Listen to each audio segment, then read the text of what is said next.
King of the ages. He's the King of heaven. He's the King of glory. He's the King of kings. And He's the Lord of lords. That's my King.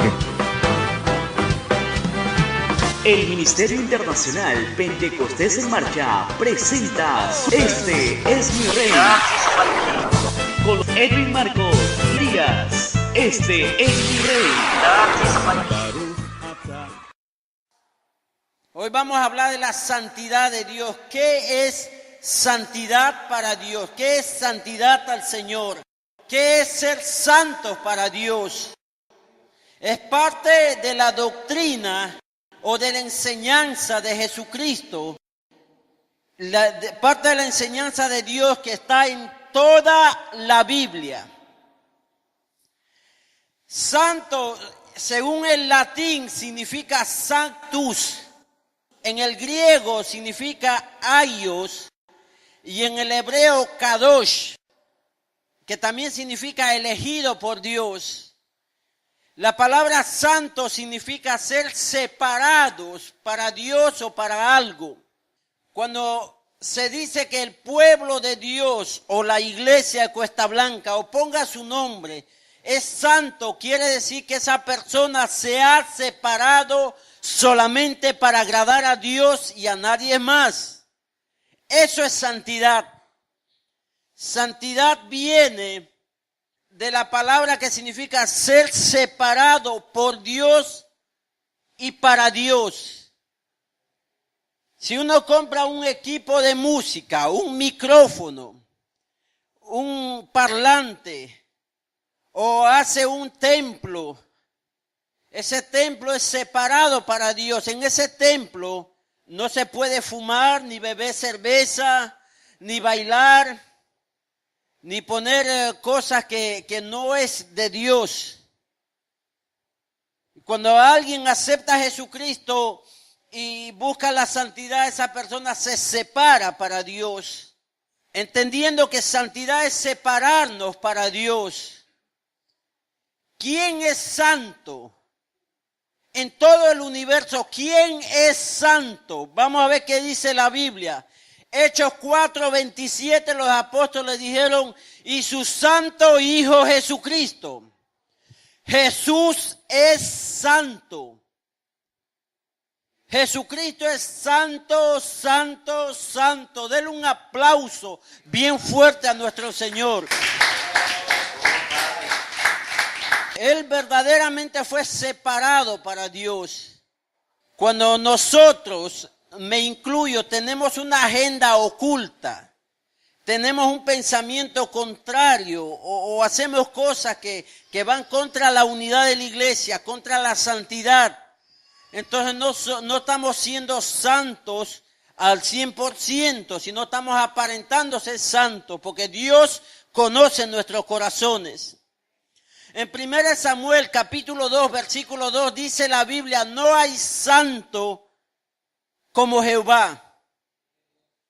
Y en toda la Biblia nos habla de la santidad de Jesucristo y de Dios. En Éxodo 49 y también está en Corintios, dice que hay utensilios santos de honra y de deshonra. Hay utensilios y hay cosas que son consagrados al Señor. Por ejemplo, actualizándole, el piano, la guitarra, los micrófonos, los asientos, en la casa de oración, santos, separados para el Señor. Yo me acuerdo, la primera vez que me compré un equipo de sonido, me compré una radio Sony, de esos que salen la bocinita, se separa y podía poner en una pared uno y en el otro con una extensión de cable. Y yo dije lo siguiente, oré y en uno de estos ayunos dije, esta radio yo lo santifico y lo consagro, va a ser únicamente para Dios. Lo voy a usar solamente para escuchar música cristiana, radio cristiano. Y lo que sucedió que yo lo tenía en casa y un día uno de mis hermanos cogió la radio y lo llevó a una de las fiestas de sus amigos. Y cuando él llegó a la fiesta de sus amigos, puso música secular o mundana y no salió la música. Y él decía, ya le quemé la radio a Marcos. Y él volvió con la radio, lo puso donde que estaba. Cuando volví de la iglesia, prendí la radio y la radio funcionaba muy bien. Porque la radio fue consagrado para el Señor. O sea, hay cosas santas para el Señor.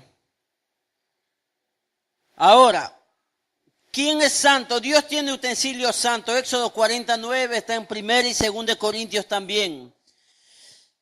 Ahora, ¿quiénes pueden ser santos? En Levítico 11:45, Dios dice que nosotros seamos santos. Dios quiere que nosotros nos separemos del pecado, nos separemos de todo lo que a Él no le agrada. Puede sonar a veces a ser demasiado legalista, pero Dios pide santidad en nosotros. Dios pide 100% de nosotros santidad, o sea, separarnos totalmente para Dios. Que en nuestro corazón no haya otra cosa más que la presencia de Dios. ¿Quién puede ser santo? Deuteronomio 14:23. Yo quiero leer este texto. Deuteronomio. Y comerás delante de Jehová tu Dios en el lugar que Él escogiere para poner ahí su nombre. El diezmo de tu grano, de tu vino y de tu aceite y las primicias de tus manadas y de tus ganados, para que aprendas a temer a Jehová tu Dios todos los días. En la Biblia dice, el diezmo vas a darlo donde que comes la palabra de Dios, donde te alimentas, donde congregas, donde escuchas la palabra, donde estás adorando, donde estás ministrando también si te toca cantar o dirigir. Y dice, para que aprendas a temer a Jehová tu Dios. Yo no voy a McDonald's y pido un hamburger, después me voy a Burger King y pago allá lo que comí en McDonald's.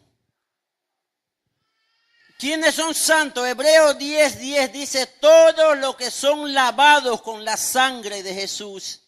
Hebreos capítulo 10, versículo 10. Lo tengo aquí. Gloria a Jesús. En esta voluntad somos santificados mediante la ofrenda del cuerpo de Jesucristo, hecha una sola vez y para siempre. ¿Cómo somos santificados? ¿Por hacer obras? No. ¿Por regalar cosas? No. ¿Cómo somos santificados? A través de la ofrenda que dio Jesucristo por los pecados de toda la humanidad. No hay otra cosa más que nos santifique. Ahora, cuando Dios santifica, Dios llama al ministerio. Dios te llama y te pone en un lugar bendecido y privilegiado.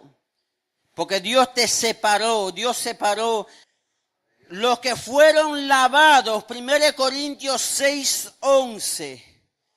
1 Corintios 6:11 dice así la palabra del Señor. Si estos eran algunos, está hablando de ladrones, ávaros, borrachos, maldicientes, estafadores, ellos no heredarán el reino. Si estos eran algunos, mas ya han sido lavados y han sido santificados, o sea, se volvieron santos, ya han sido justificados en el nombre del Señor Jesús y por el Espíritu de nuestro Dios. Pero si alguien sigue mintiendo, sigue murmurando, sigue bebiendo, sigue metido en la vanidad, en la idolatría, si alguien, aunque congregue, sigue estando en la hechicería, ¿ustedes creen que fue santificado y lavado por la sangre del Señor? ¿Ustedes creen que esa persona es santo? No, no es santo. Por más que sea un buen actor. Los que fueron lavados por la sangre del Señor. En 1 Corintios 1:2 dice, los que invocan su nombre. Dice, a la iglesia que está, de Dios que está en Corinto, a los santificados en Cristo Jesús, llamados a ser santos, con todos en cualquier lugar invocan el nombre de nuestro Señor Jesucristo, y el Señor a ellos y nuestro. ¿Quiénes son santos? Los que invocan el nombre del Señor. No los que hacen, empiezan a botar vino, a tirar corruda, a pasar amuletos, herraduras, imágenes, qué sé yo. Todo aquel que invoca el nombre del Señor será salvo. Quizás suene un poco duro lo que estoy hablando, pero es mi deber como pastor. Quiero predicarles y hablarles como que soy un hombre que me estoy muriendo y este es el último mensaje que me está dando Dios como para darle a la iglesia. Porque como pastor yo daré cuentas. Porque Dios me dio la oportunidad de prestarme los oídos de ustedes.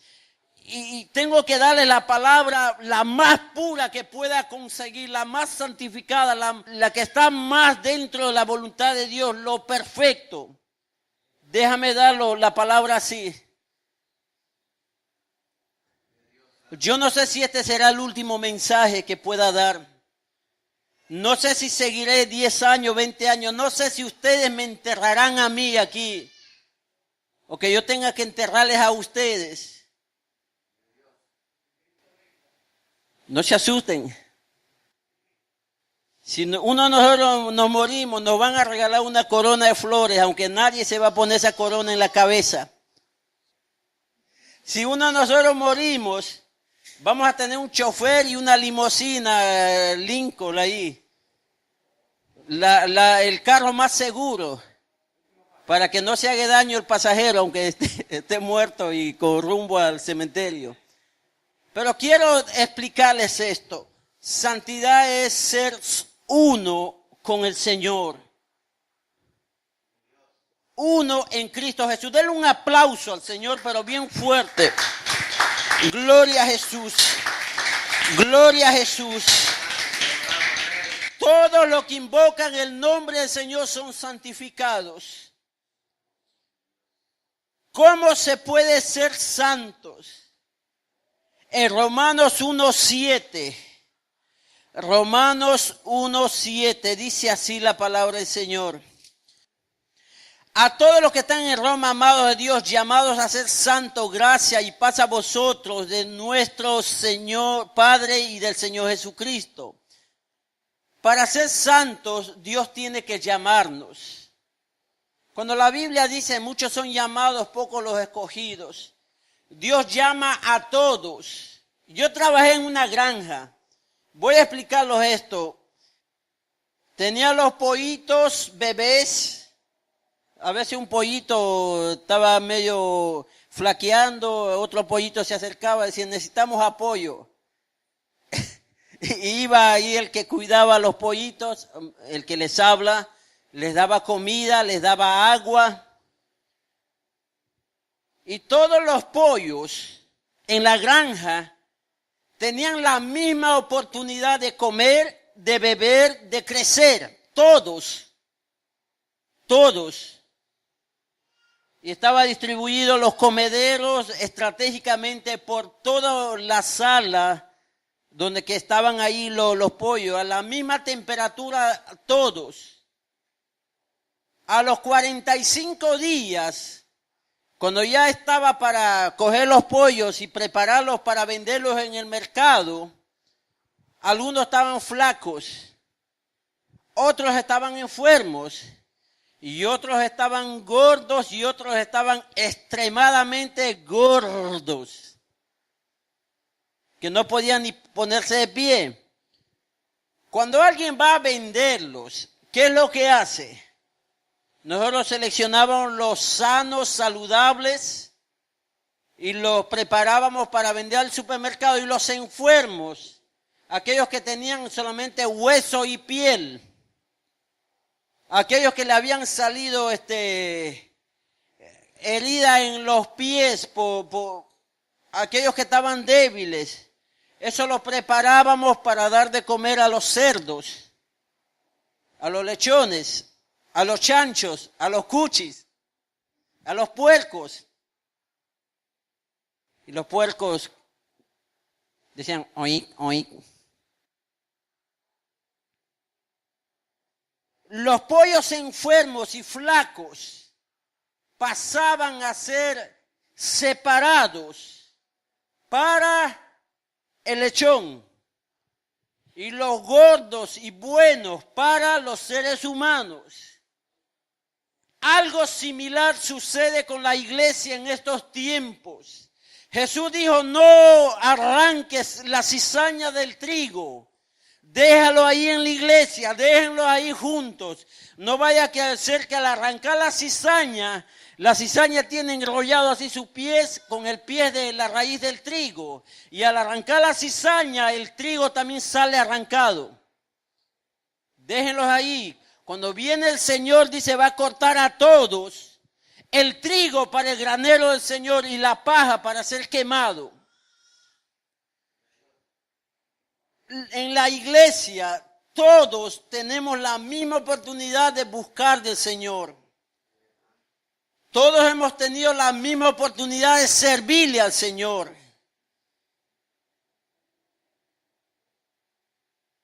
Cuando empecé el ministerio, traté de juntarme a un grupo de jóvenes. Ellos tenían su grupito ahí y no podía entrar.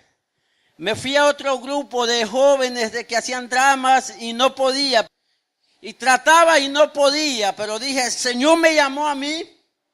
Busqué a las ancianas de la iglesia, las viejitas. Les reuní a todas las viejitas que pude conseguir.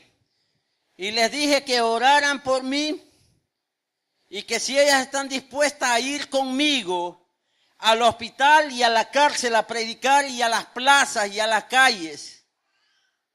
Y las viejitas fueron conmigo y yo andaba con un grupo de viejitas de oración, de ayuno, esas mujeres de guerra. Y así empecé el ministerio.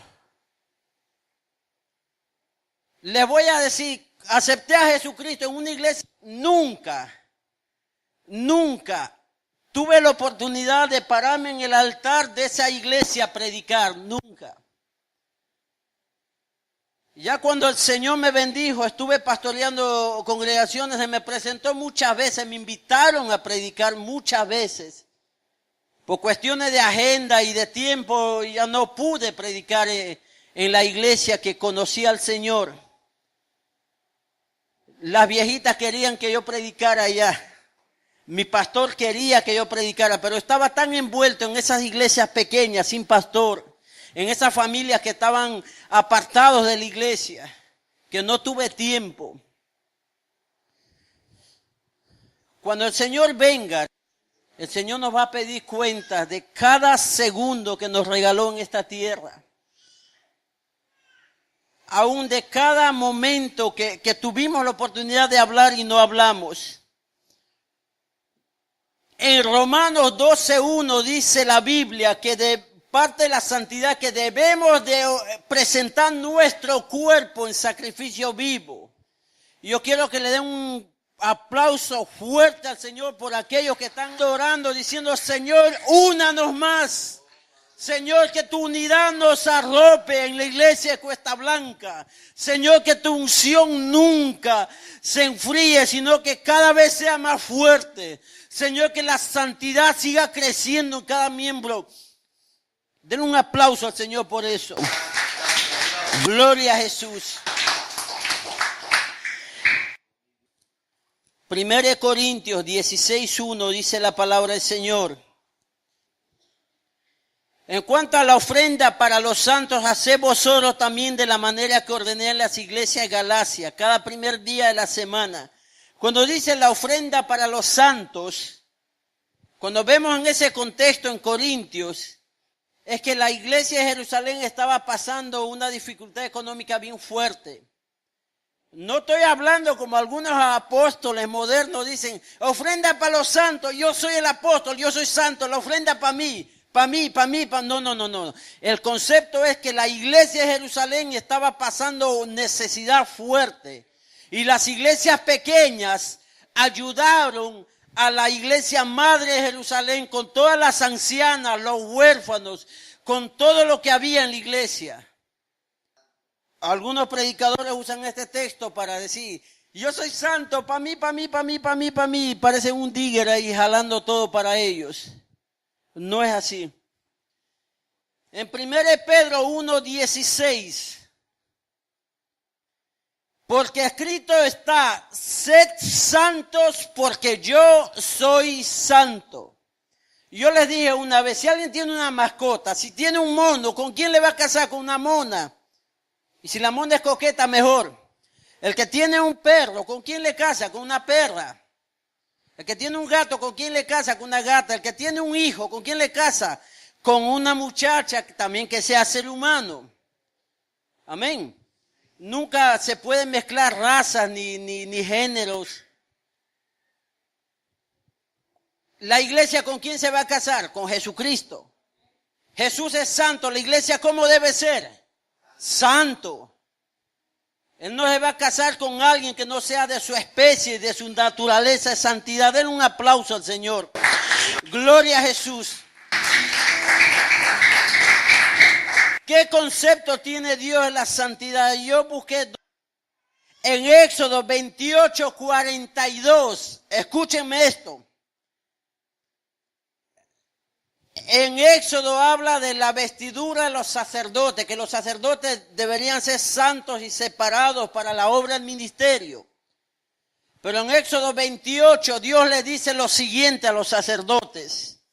Pueden leerlo en su Biblia si quieren. Dice, cuando subas al altar, usa calzoncillo de lino.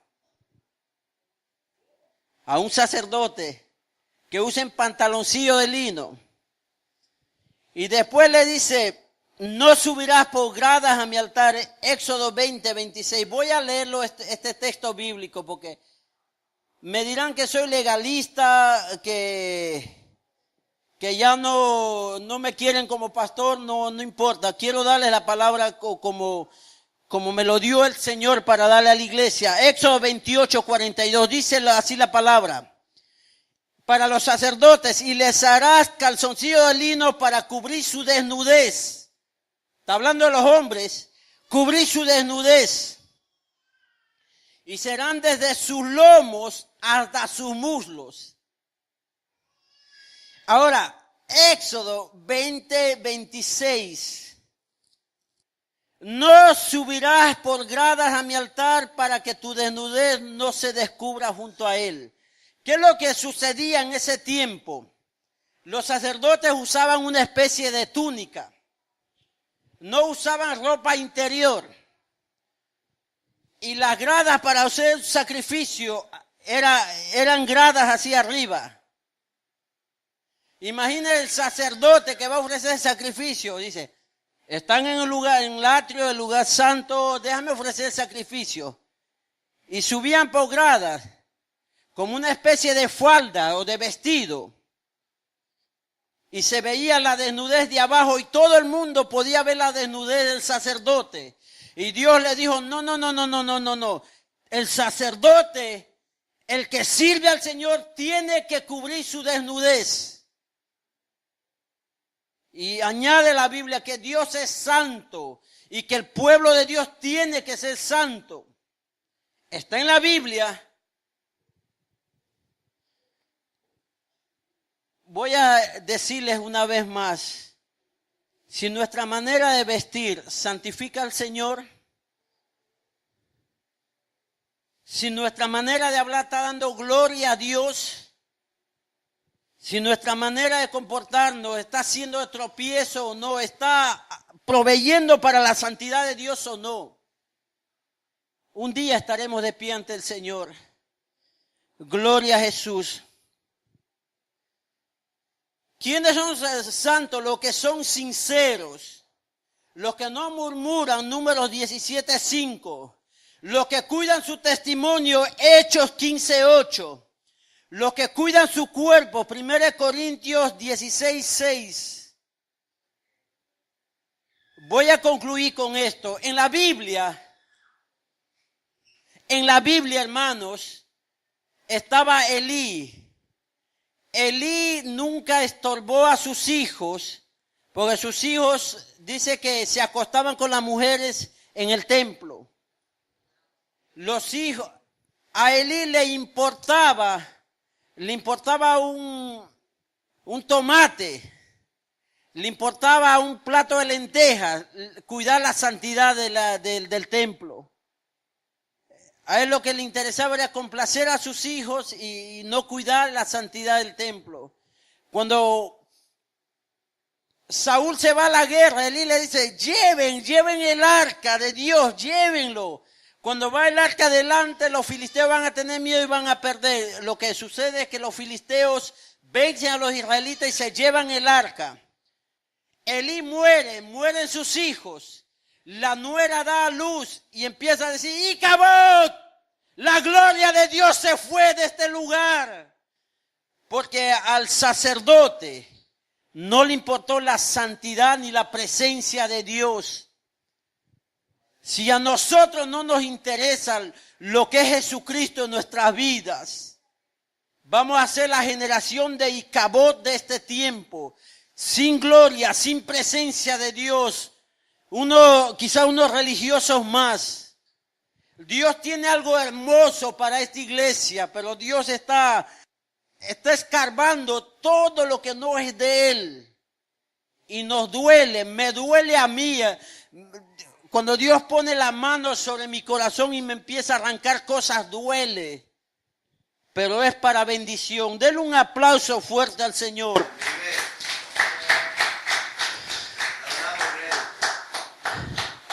David de niño veía el arca de Dios ahí con Saúl. Quizás David iba todos los años a ofrecer sacrificio al tabernáculo. Y un día David se va y dice, ¿dónde está el arca? Y le dice, no, es que Saúl lo llevó a la guerra contra los filisteos y los filisteos lo tomaron prisionero al arca. Y el arca estuvo en tierra de los filisteos y a Saúl le importó también un tomate que el arca de Dios esté con los filisteos. Saúl nunca trabajó para recuperar el arca. Dejó pasar los años y Saúl fue desechado. Si a nosotros no nos importa mantener la santidad y la unidad de la iglesia, vamos a ser desechados por el Señor. Dios no comparte su gloria con nadie. Dios quiere que la iglesia de Cuesta Blanca sea la iglesia de Jesucristo, la iglesia que ama y adora al Señor, la iglesia que levanta manos santas sin ira ni contiendas. Denle un aplauso al Señor, pero bien fuerte. Jehová es nuestro Rey, Jehová es nuestro Dios.